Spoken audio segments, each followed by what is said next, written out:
Hello guys, పిల్లలు school నుంచి వచ్చేసరికి పిల్లల కోసం ఏదో ఒక స్నాక్ అయితే చేసి పెట్టాలండి. సింపుల్గా ఏ స్నాక్ చేయాలి అని చెప్పేసి చాలామంది ఆలోచిస్తూ ఉంటారు. పొటాటోతో చాలా సింపుల్గా అయితే చేసుకోవచ్చండి. నాకు తెలిసి నేను వచ్చేసి ఈ రెసిపీని తయారు చేశాను. ఇది ఏందిరా బొండల్లాగా ఉన్నాయి అనుకుంటున్నారా? లేదండి, పొటాటో బైట్స్. ఇవి చాలా సింపుల్గా చేసుకోవచ్చండి. చాలా ఈజీ రెసిపీ. తక్కువ టైంలో మంచిగా టేస్ట్గా ఉండే ఈ పొటాటో బైట్స్ని ఈజీగా ఎలా తయారు చేసుకోవాలో చూసేద్దాం. వీడియోని ఎక్కడ స్కిప్ చేయకుండా చూడండి ఫ్రెండ్స్. కొత్తగా మన వీడియో చూసే వాళ్ళైతే తప్పకుండా మన ఛానల్ని సబ్స్క్రైబ్ చేసుకోండి. వీడియోకి లైక్ ఇవ్వడం మాత్రం అస్సలు మిస్ అవ్వకండి. ఇంకా మీకు యూజ్ అయ్యే వీడియోస్ని మంచిగా పోస్ట్ చేస్తూ ఉంటానండి. మీకు ఏదైనా రెసిపీ అయినా ఏదైనా బ్యూటీ టిప్స్ అయినా చెప్పాలి అనుకుంటే నాకు కామెంట్ సెక్షన్లో కామెంట్ చేయండి. ఇప్పుడు ఈ పొటాటో బైట్స్ని ఎలా తయారు చేసుకోవాలో చూసేద్దామండి. ఇక్కడ నేను వచ్చేసి ఒక 3 పొటాటోస్ బంగాళాదుంపని తీసుకున్నానని కట్ చేసుకొని, ఇది బిగ్ సైజ్ బంగాళాదుంపలు అయితే తీసుకున్నానండి. కట్ చేసుకొని ఇప్పుడు కుక్కర్లోకి వేసి కొంచెం వాటర్ కొంచెం సాల్ట్ వేసి ఒక 2 విజిల్స్ అయితే వచ్చిన తర్వాత ఆఫ్ చేసేసి చల్లారిన తర్వాత వాటి పీల్ అనేది తీసుకోవాలండి. చాలా సింపుల్గా అయితే చేసుకోవచ్చండి. ఒక హాఫ్ అన్ అవర్ అలా టైం పట్టిద్ది, అంటే ఎక్కువ టైం అయితే తీసుకోదు. ఈ విధంగా మొత్తం పీల్ అనేది తీసుకున్న తర్వాత నెక్స్ట్ ఇప్పుడు దీన్ని మ్యాషర్తో మ్యాష్ చేసేసుకోవాలి. కొంతమంది లేదు మిక్సీలో అయినా వేసుకోవచ్చు కదా అని చెప్పేసి అంటారండి. మిక్సీలో వేస్తే మనకు జిగురుతనం అనేది వస్తుందండి. అలా చేయకూడదు. ఈ విధంగా మ్యాషర్తో మ్యాష్ చేసుకోవాలి. ఇలా చేసుకుంటేనే మనం ఇటువంటి రెసిపీస్ అనేవి తయారు చేసుకోవడానికి వీలుగా అయితే ఉంటుందండి. చూడండి, ఈ విధంగా మ్యాషర్తో మ్యాష్ చేసుకోవచ్చు. లేకపోతే మ్యాషర్ లేకపోతే పప్పు గుత్తి ఉంటుంది కదా, దాంతో అయినా మెత్తగా చేసుకోవచ్చు. లేకపోతే చల్లారిన తర్వాత చేత్తో అయినా కొంచెం మెత్తగా అయితే చేసుకోవచ్చు. అంతేనండి. ఈ విధంగా బాగా మెత్తగా గడ్డలు లేకుండా మెత్తగా అయితే ఆలూని మ్యాష్ చేసేసుకోవాలి. చూడండి, నేను వచ్చేసి వీడియో చేస్తూ నేను చేశాను కాబట్టి నాకు హాఫ్ అన్ అవర్ అయితే పట్టిందండి. లేకపోతే నార్మల్గా వీడియో లేకుండా నార్మల్గా చేసే పని అయితే ఒక 20 మినిట్స్లో అయితే ఫినిష్ చేసేస్తారు ఈ రెసిపీ అనేది. చూడండి, మొత్తం ఈ విధంగా మనం మ్యాష్ చేసేసుకున్న పొటాటోని ఇప్పుడు దీంట్లో కొన్ని మసాలాలు అయితే ఇంగ్రీడియంట్స్ అనేవి వేసుకుందాము. ఇప్పుడు దీంట్లోకి వచ్చేసి ముందుగా ఒక 2 స్పూన్స్ వరకు కార్న్ఫ్లోర్ను వేసుకోండి. ఒకవేళ మీ దగ్గర కార్న్ఫ్లోర్ లేదు అంటే దాని ప్లేస్లో మైదాను వేసుకోవచ్చు. ఈ విధంగా కార్న్ఫ్లోర్ అనేది ఒక 2 టేబుల్ స్పూన్ వేసుకున్న తర్వాత నెక్స్ట్ దీంట్లోకి ఒక 1/2 స్పూన్ వరకు మిర్చి పౌడర్ని వేసుకోండి. అంటే కొంచెం స్పైసీనెస్ కోసం వేసుకోవాలండి. ఇప్పుడు కొంచెం వచ్చేసి పసుపుని వేసుకోండి. అంటే ఒక చిటికెడు వేసుకుంటే సరిపోతుంది. ఈ విధంగా వేసుకున్న తర్వాత దీంట్లోకి సరిపడినంత సాల్ట్ని యాడ్ చేసుకోవాలి. సాల్ట్ కూడా వేసుకున్న తర్వాత ఇప్పుడు కొంచెం కొత్తిమీర ఉంటుంది కదా, బాగా సన్నగా అనేది తరిగి వేసేసుకోండి. కొత్తిమీర కూడా వేసుకున్న తర్వాత ఇప్పుడు ఒక 1/2 స్పూన్ వరకు చాట్ మసాలా ఉంటే చాట్ మసాలాను వేసుకోండి. లేకపోతే ధనియా పౌడర్ ఉంటే ధనియా పౌడర్ అయినా 1/2 స్పూన్ వరకు వేసుకోండి. ఇప్పుడు ఒక 1/2 స్పూన్ వరకు అల్లం వెల్లుల్లి పేస్ట్ కూడా వేసుకొని ఇది మొత్తం బాగా మిక్స్ చేసేసుకోవాలండి. ఇప్పుడు దీంట్లోకి వాటర్ అలాంటిది వేయాల్సిన అవసరం అయితే లేదు. మనకు ఆలు మంచిగా ఉడికిపోయాయి కాబట్టి మొత్తం బాగా మిక్స్ చేసేసుకోవచ్చు.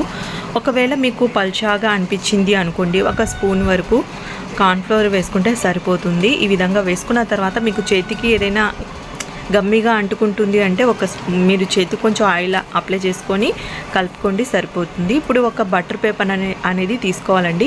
బటర్ పేపర్ లేదు అనుకోండి, నార్మల్గా పాలిథిన్ కవర్స్ ఉంటాయి కదా, అదైనా యూజ్ చేసుకోవచ్చు. తీసుకున్న తర్వాత ఈ విధంగా చూడండి, కొంచెం ఆయిల్ అనేది అప్లై చేసుకోవాలి. ఆయిల్ అనేది అప్లై చేసుకున్న తర్వాత ఇప్పుడు దీంట్లో నేను ఒక హాఫ్ పార్ట్ని అయితే తీసుకుంటున్నానండి. హాఫ్ పార్ట్ని తీసుకొని ఈ విధంగా మొత్తం అయితే సెట్ చేస్తున్నాను. వీడియోలో చూపించిన విధంగా మనం ఈ విధంగా అయితే సెట్ చేసేసుకోవాలండి. ఇది కొంచెం డిఫరెంట్ రెసిపీ అండి. వీటితోనే మనం కట్లెట్ చేసుకోవచ్చు, అలా డిఫరెంట్గా అయితే చేసుకోవచ్చు. ఇక్కడ నేను వచ్చేసి బైట్స్ అయితే చేశాను, ఆలూతో బైట్స్ అనేది కాబట్టి కొంచెం డిఫరెంట్ రెసిపీ కాబట్టి ఈ విధంగా అయితే చేశానండి. చూడండి, ఈ విధంగా వీడియోలో చూపించిన విధంగా ఈ విధంగా సెట్ చేసేసుకోవాలి. నార్మల్గా మనం చేత్తో అద్దుకునేటట్టయితే అలా చక్కగా అయితే రాదండి. ఈ విధంగా పేపర్ మీద వేసుకొని, అదే బటర్ పేపర్ మీద వేసుకొని ఇలా సెట్ చేసుకున్నాం అనుకోండి, మనకు ఈవెన్గా బైట్స్ అనేవి కట్ చేసుకోవడానికి వీలుగా అయితే ఉంటాయి. చూడండి, ఈ విధంగా ఉన్న తర్వాత నెక్స్ట్ ఇక్కడ నేను వచ్చేసి చాక్తో వచ్చేసి మిడిల్లో ఒక లైన్ అనేది కట్ చేస్తున్నానండి. చాకు కూడా కొంచెం ఆయిల్ అనేది అప్లై చేసుకోండి, ఎందుకంటే ఆలు బ్యాటర్ అనేది అంటుకోకుండా ఈజీగా అయితే కట్ చేసుకోవచ్చు. ఈ విధంగా మిడిల్లో ఒకసారి కట్ చేసుకున్న తర్వాత ఈ విధంగా చిన్న చిన్న బైట్స్ లాగా ఈవెన్గా కట్ చేసుకోండి, సరిపోతుంది. చూడండి, ఇప్పుడు మనకి ఆలు బైట్స్ అయితే రెడీ అయిపోయాయి. చాలా సింపుల్గా చేసుకోవచ్చు అండి. చూడండి, ఈ విధంగా మనం కట్ చేసేసుకున్న తర్వాత వీటన్నిటిని ఒక ప్లేట్లోకి పెట్టేసుకోవాలి. అలాగే రిమైనింగ్ పిండి ఉంది కదా, దాన్ని కూడా ఈ విధంగానే బటర్ పేపర్లో వేసుకొని, అంటే బటర్ పేపర్లో వేసుకునే ముందు కొంచెం ఆయిల్ అనేది అప్లై చేసుకోండి. ఆయిల్ అప్లై చేసుకున్న తర్వాత రిమైనింగ్ పిండిని కూడా ఈ విధంగానే సెట్ చేసేసుకొని మిడిల్లోకి కట్ చేసుకొని పీసెస్ లాగా కట్ చేసుకోండి, బైట్స్ లాగా కట్ చేసుకోండి. మొత్తం ఫినిష్ అయిన తర్వాత ఇప్పుడు స్టవ్ వెలిగించుకొని ప్యాన్ పెట్టుకొని ఆయిల్ వేసుకోండి. ఆయిల్ హీట్ అయిన తర్వాత ఫ్లేమ్ అనేది మీడియం ఫ్లేమ్లోకి అడ్జస్ట్ చేసుకొని మనం కట్ చేసి పెట్టుకున్న బైట్స్ని ఈ విధంగా ఆయిల్లోకి వేసుకోండి. ఆయిల్ ఎంత వేసుకున్నామో దానికి సరిపడినంత బైట్స్, అదే ఆలు బైట్స్ని వేసుకోండి. ఎక్కువగా వేసుకోకండి, టర్న్ చేసుకోవాలంటే మనకు ఒక్కోసారి విరిగిపోయే ఛాన్స్ అయితే ఉంటుంది. మీరు వేసిన తర్వాత వెంటనే అయితే టర్న్ చేయకండి. టర్న్ చేసామని అనుకోండి, అది ఆలు బైట్స్ కదా, అవి కొంచెం విరిగిపోతాయండి. వెంటనే కలపకుండా ఒక 2 నిమిషాలు ఉన్న తర్వాత కొంచెం కడాయిని కొంచెం తిప్పినట్టుగా ఈ విధంగా వీడియోలో చూపిస్తున్నాను కదా, ఈ విధంగా కొంచెం అటు తిప్పండి, సరిపోతుంది. కొంచెం కలిసిపోతే తర్వాత కొంచెం వేగిన తర్వాత ఇప్పుడు అటు ఇటుగా టర్న్ చేసుకుంటూ బైట్స్ని, ఈ ఆలు బైట్స్ని ఈవెన్గా గోల్డెన్ కలర్ వచ్చేంత వరకు ఫ్రై చేసేసుకోవాలి. అలా అని హై ఫ్లేమ్లో పెట్టేసుకుని ఎక్కువగా ఈ బైట్స్ని మనం ఫ్రై చేసేసుకున్నాం అనుకోండి, మనకు మంచిగా అయితే కుక్ అవ్వవు, లోపల వచ్చేసి కొంచెం పచ్చిగానే ఉంటాయండి. అందుకు ఈ విధంగా మీడియం ఫ్లేమ్లో పెట్టేసుకొని ఫ్రై చేసేసుకోండి. ఈ విధంగా ఈవెన్గా మనకు గోల్డెన్ కలర్ అయితే రావాలండి. చూడండి, ఈ విధంగా మనం ఈ బైట్స్ను, ఆలు బైట్స్ను ఫ్రై చేసేసుకోవాలి. ఫ్రై చేసేసుకొని ఇప్పుడు వేరొక ప్లేట్లోకి తీసుకోవాలి. మనకు చాలా సింపుల్గా అయితే ఆలు బైట్స్ అయితే రెడీ అయిపోయాయి. ఈవినింగ్ స్నాక్కి చాలా బాగా అయితే తిని ఎంజాయ్ చేయొచ్చండి. పిల్లలకు కూడా చాలా బాగా నచ్చుతాయి. పిల్లలతో పాటు పెద్దవాళ్ళు కూడా తిని ఎంజాయ్ చేయొచ్చు.